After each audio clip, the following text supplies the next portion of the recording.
Welcome to the Golf Improvement Podcast, episode 196. Welcome to the podcast for golf lovers and enthusiasts who are looking to take their games to new heights. Dedicated to custom club fitting, short game improvement, and effective practice to improve your golf game. This is the Golf Improvement Podcast with your host, Tony Wright.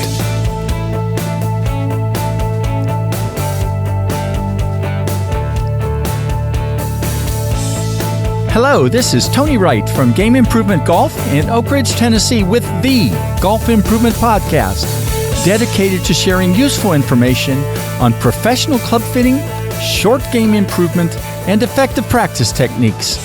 Changing golfers' lives, one golfer at a time.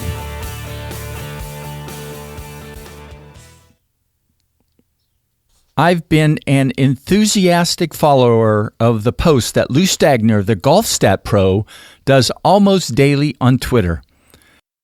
With almost every post he does, I learn something that either causes me to say, "Is that really true?" or that helps me to better understand and manage the expectations I have for my personal golf game.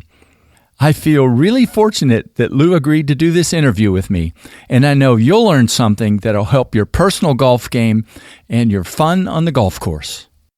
Tony Wright and Game Improvement Golf, changing golfers' lives, one golfer at a time. Hello, this is Tony Wright, and welcome to episode 196 of the Golf Improvement Podcast. It's a great treat tonight to talk with Lou Stagner, the Golf Stat Pro. Lou is the data lead for Arcos Golf, one of the team that does the popular Hack It Out podcast, the assistant coach for the Princeton University golf team. And we're going to talk a little golf expectations tonight. And the basis for this is what I found on his website. He's analyzed 257,354 rounds of golf, 4,632,372 holes, and 18,259,266 golf shots. So there's a lot of meat in that, Lou, right? Yeah, there's quite a bit. I think it's a lot more now. That was probably years ago that was out there. Now that I'm part of Arcos, if you can believe this, there's over 550 million shots in the Arcos database, which is a significant number of shots. So I've been lucky enough to mess around with that. So there's lots to talk through. There's no shortage of material. That's great. Well, talk a little bit about your personal golf story, how you first became interested in golf and what led you down the path to be, as you say, I guess, or others say, a golf stat nerd. So I started playing golf as a kid in my teenage years. It was just something to do in the summertime. I didn't play all that often. And I actually started playing golf left-handed. So I was lefty through the bag, but wasn't really that into it. You know, I would occasionally break 90, shot in the 90s, above 100, quite a bit. It was just an activity I would go out and do occasionally. And then a little bit later on in life, I switched over. I hurt my right knee and had ACL surgery, and I switched over to playing right-handed. I switched everything except for putting. I still putt lefty. Never will switch that, but switched over and then got really into playing golf. When I was about 20, and got down to scratch. Played at scratch for a while. And then, as I got older and had a family and a kid, the time became much more precious, and I just didn't have enough time to do all those things, all those responsibilities, and play and practice quite a bit. So my index has slipped, and, it hovers anywhere in the 4 to 7 range typically.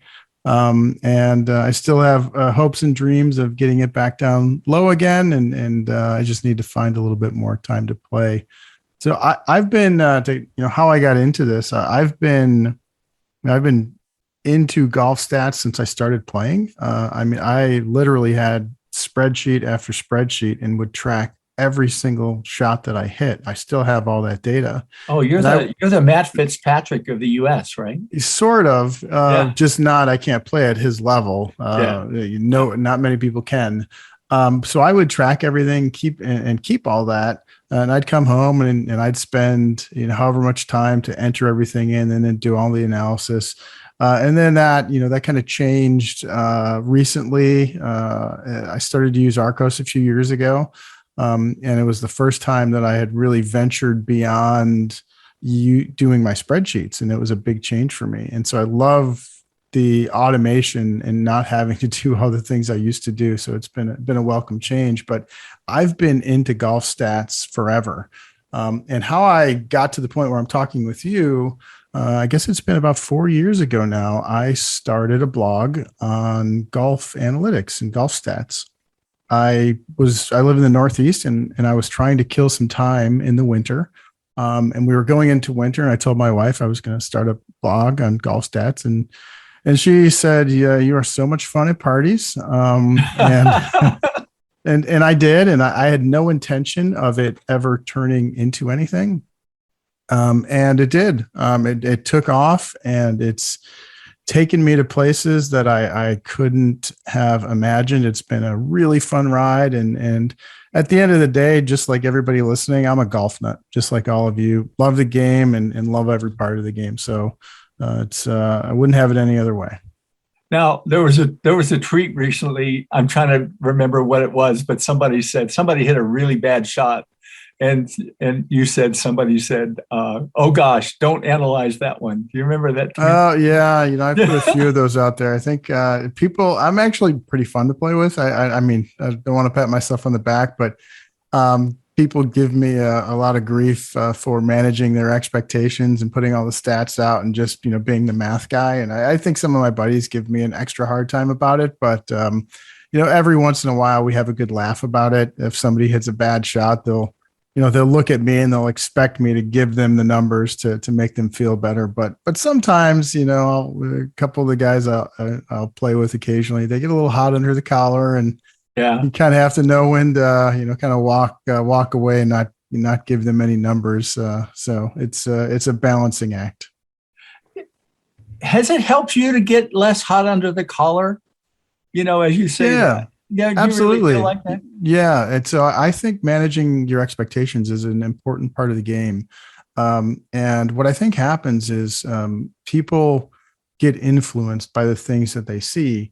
And oftentimes us golf nuts, we watch golf on TV and we're watching the best players in the world. And typically when we're watching golf on TV, they are generally showing the players that are doing well that week, players near the top of the leaderboard. So we are watching the best players in the world playing their best. And they hit a lot of good shots. And I think our expectations get warped by that. And I still haven't figured out why with golf, us golfers somehow think we can perform at the level of a world-class player. Like, I don't think I can throw a football like Josh Allen. Like I can't go out and throw a football 80 yards downfield and hit a moving target. I can't dunk like LeBron. But sometimes I feel like I can play like a really good player. And even I'm guilty of that. And I think having proper expectations, what that does is we all have some bias about our game, and we sometimes are better at a skill than we think we are, and sometimes we're worse at a skill than we think we are. And what can happen is, at least in my experience and what I've seen, players tend to think they should be hitting the ball a lot better than what their skill level would dictate. And what that can do is you can have expectations that are so far out of whack. So we'll just take a wedge from the fairway. And your expectations would be, I'm just going to make numbers up and say, I want to hit everything inside of 10 feet or 12 feet or 15 feet at the maximum. And when you don't do that, you will start to get down on yourself. And the interesting thing about that is if you understand the likelihood of you hitting every different level of shot relative to your skill level, you are not going to, you're going to be less likely to get down on yourself when you hit those shots. Now, if you are constantly, pull hooking a wedge off the map and missing greens, but 30 yards left, we have a problem. We need to address that with our coach. Hopefully you're tracking your stats and you have all that data. But you are going to hit some good shots. You're going to hit some bad shots, and managing those expectations can help you play better. And of all the things that I've put out there and all the things that I do, I have gotten hundreds and hundreds and hundreds of messages, comments, tweets, emails, direct messages on how much it's helped a player by managing their expectations. Sorry, it's such a long-winded answer, but it's good. a topic it's I'm important. passionate about. I think Yeah, it's a good perspective.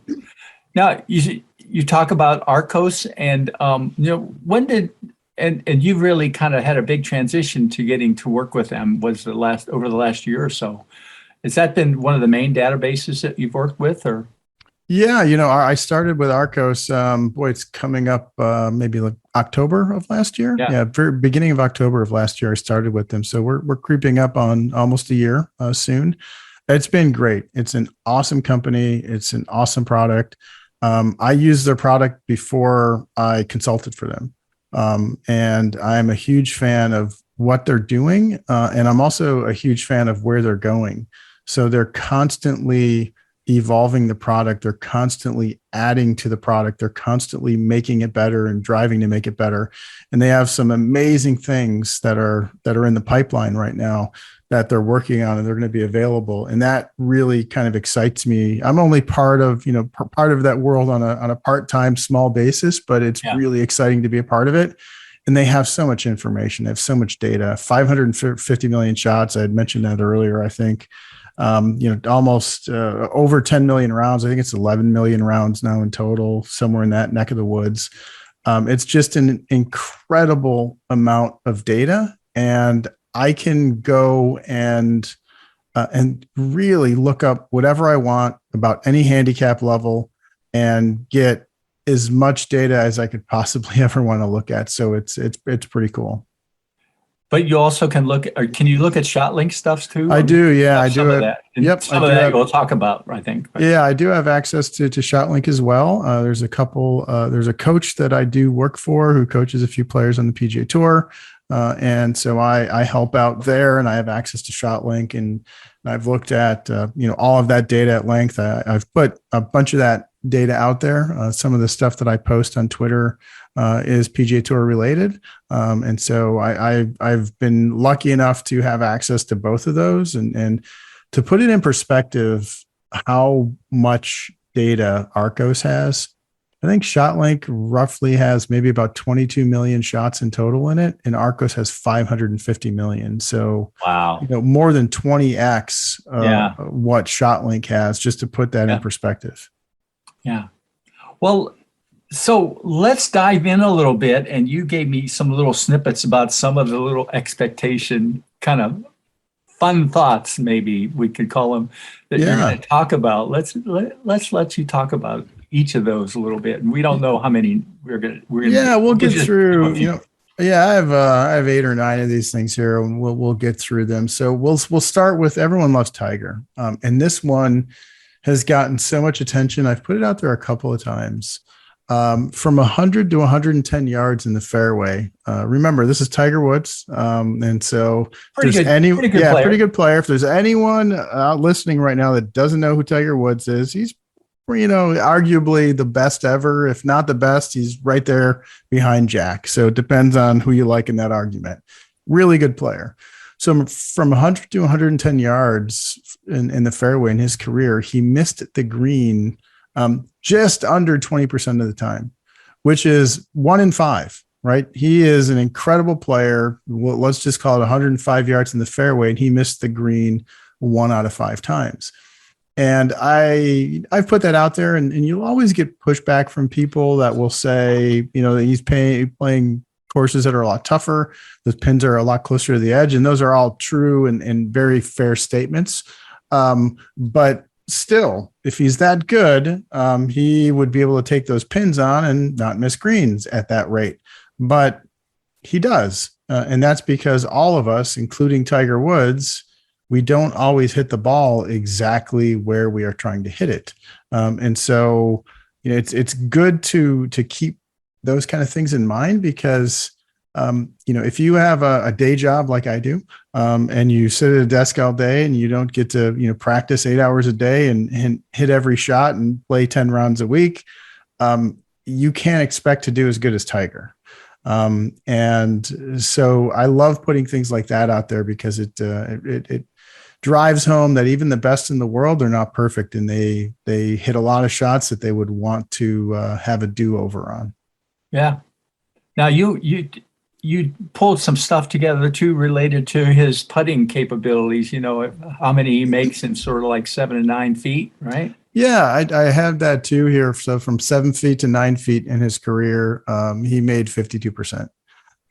So he's the best player ever, and he missed 48% of his putts from that distance. And tour average from 8 feet is about 50%. And he's really good putter. He's one of the best putters ever. But that's a really important stat to keep in mind. Us amateur players, we get a fair number of putts in that 6 to 10 foot range. They're makeable, but they're also very missable, and they're very missable even for the best players. So it's important to keep that in mind. And I think one of the key takeaways, and I'll see this sometimes, is managing your expectations. It doesn't mean you're lowering them. It doesn't mean you're trying less. It just means you have reasonable expectations for all of the outcomes relative to your skill level. And so I'm not telling you to try less or not care. You need to try as much as you got. You need to give it everything you got on every single shot you hit. And you should be trying to make every 8-foot putt. You won't, and you shouldn't beat yourself up when you don't. Now, if you're only making 18, 17, 10% of your 8-foot putts, there's an issue. You need to go find a good putting coach. You need to go to your instructor, and you need to work on that, which is why it's really important to track your stats, by the way. So having reasonable expectations doesn't mean you're trying less or you don't care. Yeah. Go ahead with the next one. All right, let's do one around amateur players. This is a great one. Scratch amateurs, really good players. They are in the top percentile. Not many scratch amateurs around. Scratch amateurs make bogey or worse on 30% of the holes they play. Nearly 1 out of 3 holes they make bogey, which is pretty amazing to think about. And that one always makes people stop in their tracks and kind of question the numbers. And you can't be right. They can't be right. But you have to remember that, scratch amateurs are typically, if you're playing, your scoring average will be about 3 shots higher than your course handicap. So if you have a player with a 0 index and they're playing on a golf course where they get 0 strokes, and let's say it's a par 72, a scratch player in that situation is going to have a scoring average of about 75 in that situation. So you typically average about 3 shots over your course handicap. Now, that's not perfect. That's a pretty good rule of thumb, and people are generally pretty close to that. So when you take that into account, it's pretty easy to see how making 5.3 or 5.4, I think it's 5.4 bogeys or worse per round can happen. They make a couple birdies per round, and that puts them right around 3 over par, typically where they are. Yeah. And so somebody who's a 10 handicap, if they're thinking they're going to make, have a lot of rounds with, less than 5 or 6 bogeys, they're probably just not being realistic, right? They are definitely not being realistic. And that's where it's important to have proper expectations. But I don't have them in front of me, but I've put a ton of data out there around, what's typical across different handicap ranges, around how many bogeys, how many birdies, how many doubles and others they'll make. Walking into a round of golf and thinking that as a 10 handicap that you're only going to or only should make 3 or 4 bogeys in a round of golf and no doubles and play great, that's just simply not going to happen. You're setting yourself up for a lot of frustration if you do that. Again, it doesn't mean you shouldn't try and give it everything you have. You're just setting yourself up for a long day on the golf course if you do that. Yeah. Now, one of the other ones you shared was about sort of the difference between a tour player and a 20 handicap in terms of birdies, right? Yeah, that's a good one. So a typical tour player averages 3.4 more birdies per round than a 20 handicap, which is mind boggling because there's about 30 shots difference. If you were to put a 20 handicap and a tour player in the same set of tees, there's more than 30 shots difference in skill level between them. Yet the tour player only averages 3.4 more birdies per round. I can tell you that the 20 handicap averages a whole lot more doubles than others per round. So, the key to scoring for us weekend warriors is doing our best to limit the doubles, limit the others, limit the big numbers. That is the key to scoring for us. And I had put something out there. I think it was around, it was with 10 handicaps. And I want to say that when they made at least one double in the round, their scoring average was 85. And when they made no doubles in the round, their scoring average was 78.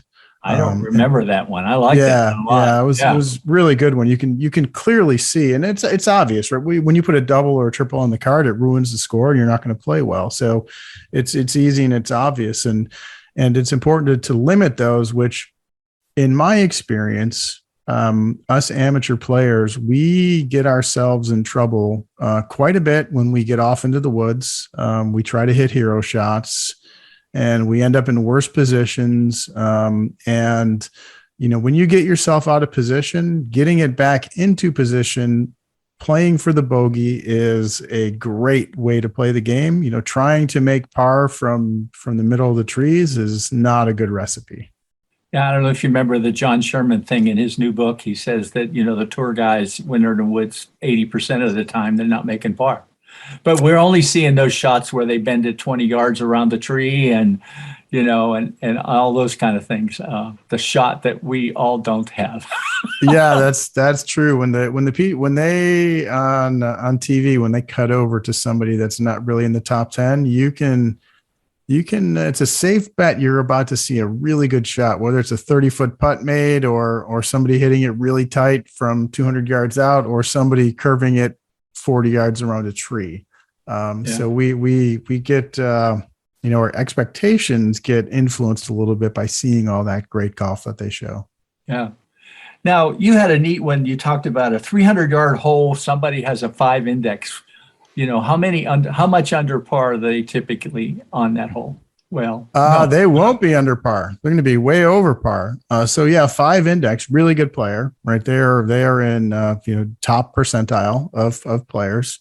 A typical 300-yard hole. I realize that every 300-yard hole is not the same, but typical 300-yard hole, they're going to average 4.27 strokes. 5 index player on a short par 4. That's 0.27 over par. Pars are a great score for us amateurs. Pars are a great score. Birdies are just a bonus if they happen. Pars are a great score. And I know that at least with a lot of my friends and the people that I've played with through the years, when we get on those short par 4s, we're all thinking birdie. This is going to be a really good birdie opportunity. And it might be, but for really good players, they're averaging well over par.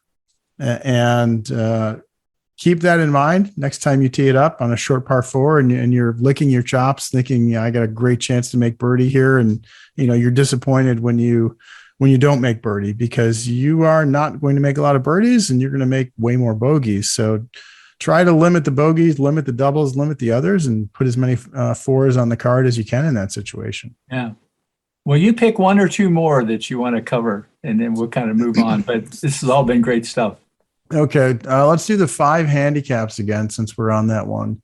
5 handicap players, they average 1.6 doubles or worse per round. They average 1.2 birdies per round. So let that sink in. 5 handicap players, they have more blow-up holes than they have birdies. Wow. And they're really good players.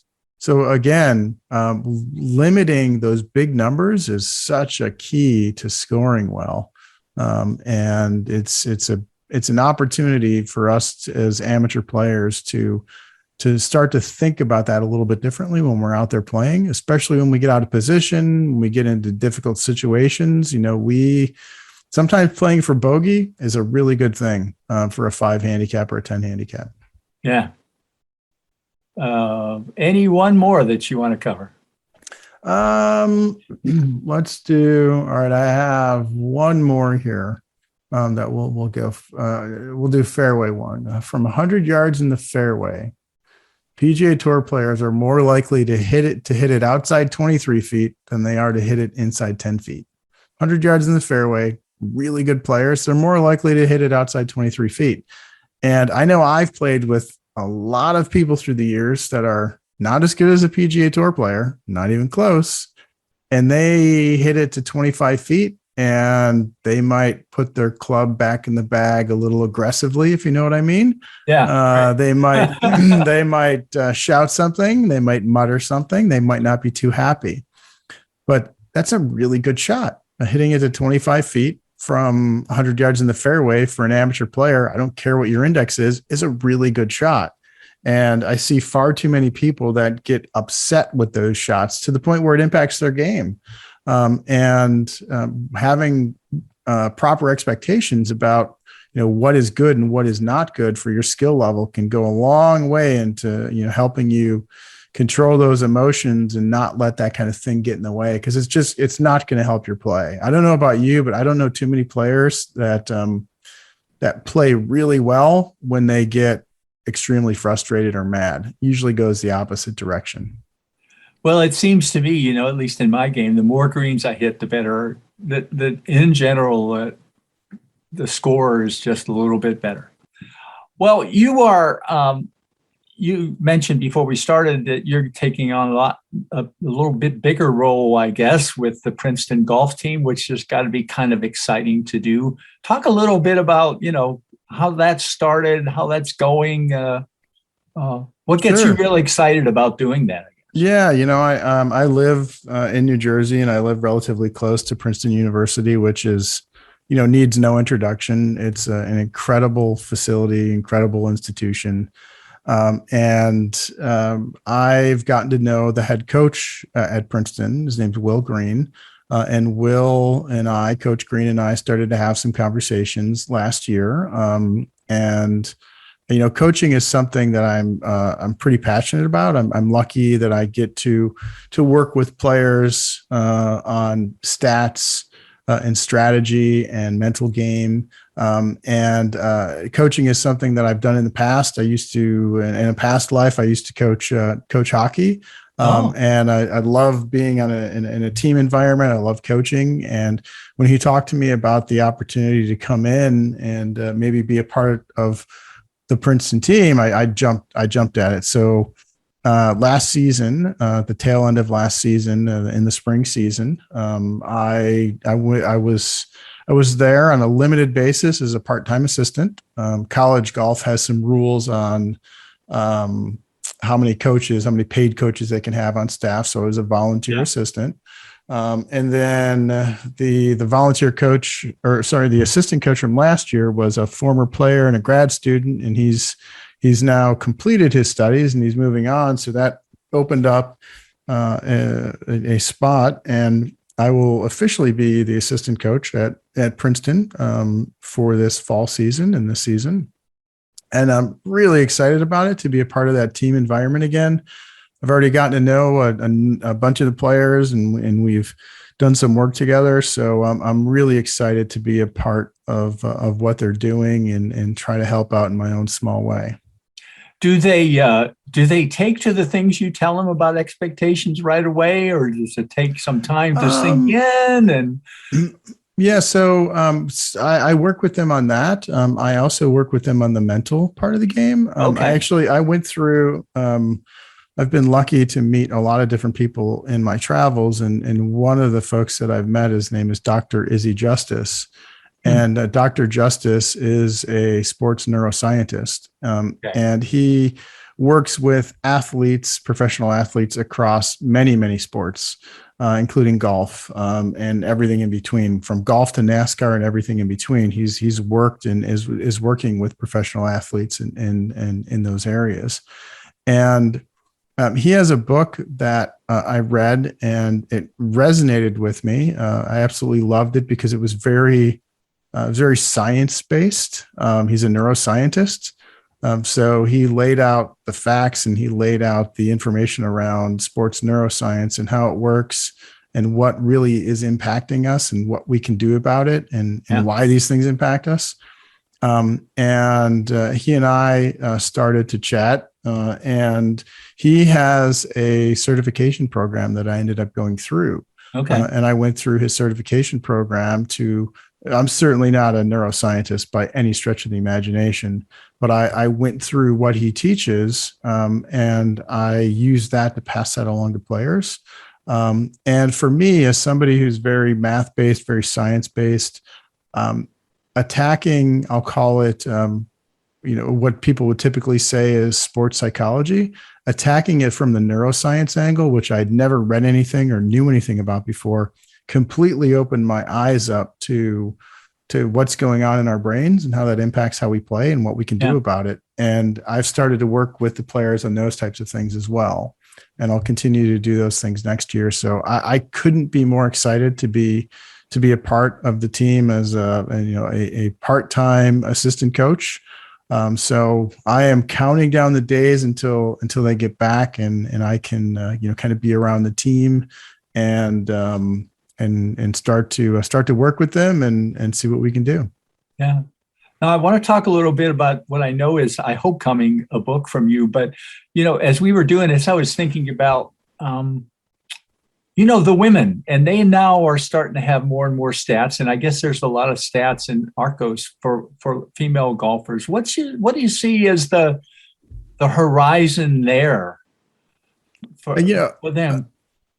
Can you maybe expand on that a bit? I want to make sure I answered it in the right way. Isn't there a database, for example, on the tour now for women in terms of stats? And obviously, some of the, I don't know how many women use Arccos, for example, but maybe there's a bunch. Are you seeing any sort of trends there and things that, are a little different compared to some of the men's stuff? Yeah, so it's great. It is great to see the game grow. I'm a huge fan of growing the game, diversity in the game. And you're right, on the LPGA tour, they now have KPMG, which kind of sponsors their stats, and they have strokes gained stats, which is great. It's certainly a jump that they needed to make. And Arccos does have, I don't know that I can give away any of the exact numbers on number of players in Arccos, but Arccos does have a very nice population of female players, and they continues to expand and grow. More than anyone working in the golf industry, the boom that we've seen over the last couple of years, I guess I'll call it the pandemic boom with golf, and how many people have been drawn to this game that, you can play outside, you can play safely, what we've been through for the last couple of years. And that's there's been, I remember some of the data, I don't have it in front of me, but from the National Golf Foundation on the growth of golf, in the category for women, minorities. It's been massive, and that's great. It's great to see. So, we have a ton of data on women that are in Arccos, and it just continues to grow every day, and it's a good thing to see. Yeah. Well, you mentioned on Twitter that at some point, and I don't know how far along you are in it, but you're working to write a book on golf expectations. Isn't that right? Yeah, that is right. I've put so much information out there on Twitter over the last almost 4 years now. And I constantly get people, coaches reaching out to me saying, hey, do you have all of this stuff somewhere in a PowerPoint slide deck that you can give to me? Do you have a PDF you can give me all this stuff? And I don't. I've wanted to do this for a few years now, and this is not going to be a book in the typical sense where you're just going to turn and read words for 300 pages. This is going to be more of short form essays, is how I put it, with graphics to visualize whatever data element we're looking at, whatever data story I'm trying to tell, and then maybe a page of description of what you're looking at in those visualizations, which gives me a lot more space than you get on Twitter with your 280 characters or whatever it is. You have to try to pack as much in as you can. If I have a full page to describe something, I can get into a lot more detail and give some info. And writing is not my strong suit. So I've been working with Arcos and on this book. And I'm hoping that I can, I'm hoping I can have some really good progress in the next few months by the end of the year. It's a little intimidating to sit down and write a book. Yeah. A little nervous about that because math is more my strong suit than writing. But I think I'm going to get a little help on the writing aspect of this as well. And hopefully we can bring that out. It'd be great to have something early next year, for next season, but no promises on that because it is going to be a large endeavor to undertake. That's for sure. Well, and it's hard. As I'm talking to you, it would be hard to wrap around so many things that you could talk about. Now, I mean, I can think of one that's almost an obvious one, that big putting chart you did, right? I mean, that would be an easy one to sort of to take a crack at and talk about. But there's just so many little pieces of snippets of great information.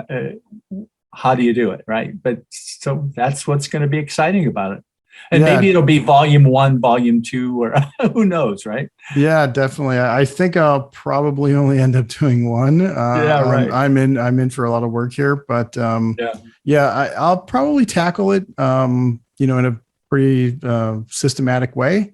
We'll look at all aspects of the game for all different skill levels. This is going to focus exclusively on amateur data. It will not touch pros in any way, but I'll look at amateur data only, and I'll do that for every level of amateur, from scratch players to 20 handicaps and everybody in between. So I'm looking forward to it to get into it. I like that focus too. It'd be easy to look at just the tour stuff, but it becomes so relevant to so many people. The tour data is not very relevant to a large population. It's interesting to look at and it's fun, but the intention of this book is to try and give people expectations around the amateur game and give them data around the amateur game to help amateurs get better. And so the focus here will be strictly on amateur data. Yeah. Well, this has been great tonight. I really appreciate you doing it, Lou. Any just sort of final things you want to say related to expectations and managing your game, any of those kinds of things?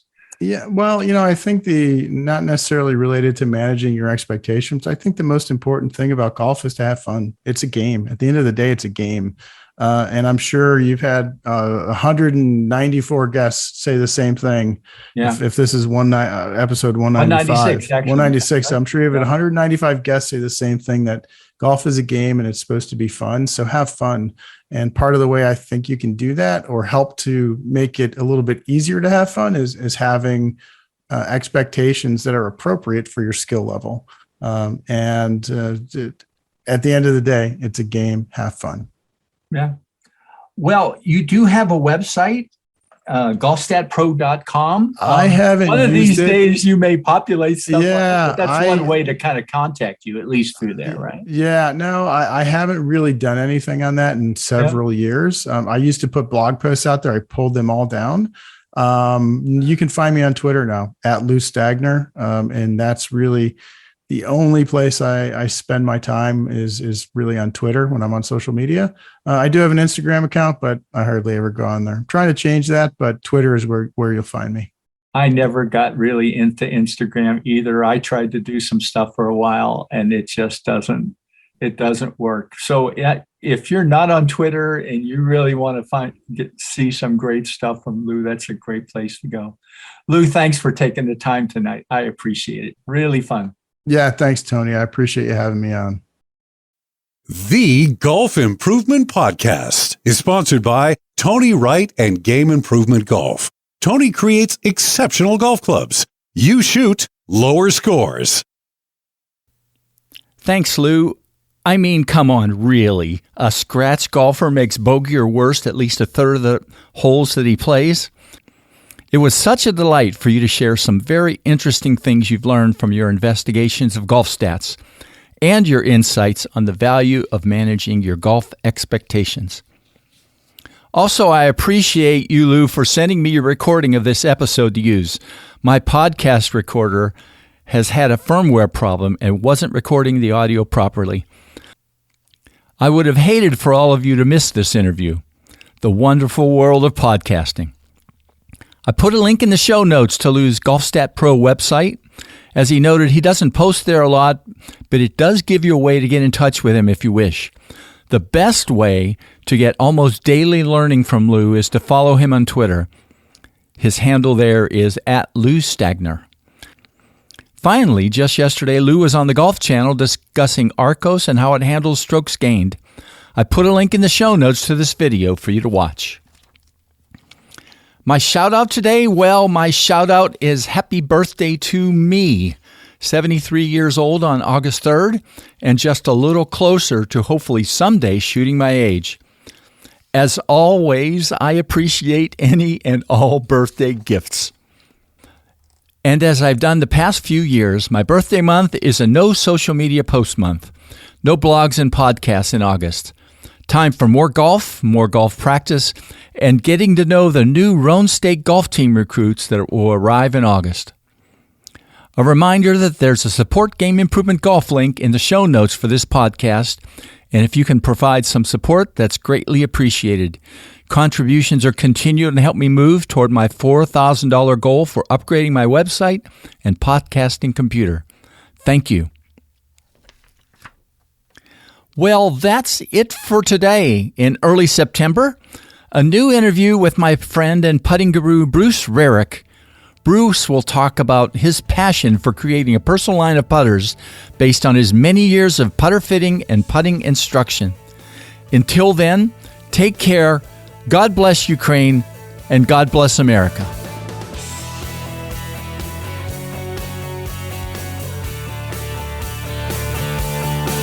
Game Improvement Golf, your source of information and inspiration to become an exceptional golfer now. www.gameimprovementgolf.com